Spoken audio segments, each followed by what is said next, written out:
Hey there, guys. It's me, Alex, and today I'm going to be doing a postpartum review of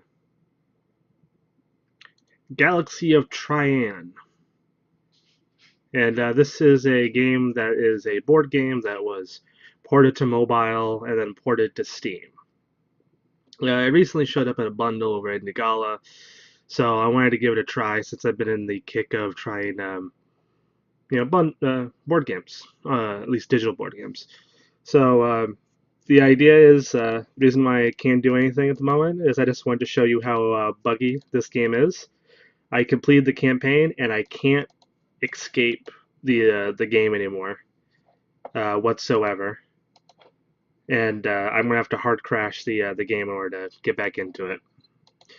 But there's very little guidance on how anything works outside of the tutorial. So it's very unfriendly to new players. But all you really need to know is that each tile has a little pathway connecting to it. Like you see like an arrow pointing down on the screen, plasma, something, something, energy waves, green going that way. They're in directions. What happens is they point to a direction, and then if you make it to where there is no way to have that path continue, you get points. And depending on what type of tile it is, you get a different amount of points. Like the orange glow is supposed to be a nebula. You get 1 point, per tile that's been blocked off when you do your chain move. And then the green stuff is 3 points, and then these little circles are supposed to be planets. Those are two. Um, Planets are one of the easiest to really connect, and you mostly just have to luck your way into drawing these. Most tiles have two sides to them, and as soon as you pick one tile, that's when you have to make your hard choice of do you earn points that turn or do you earn no points that turn?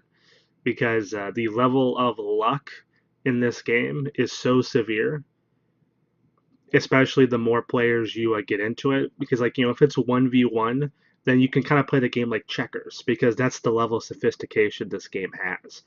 Uh, that you can only plan one move ahead at best, and then afterwards, whatever tile you pick up determines whether or not you earn any victory points, kind of thing.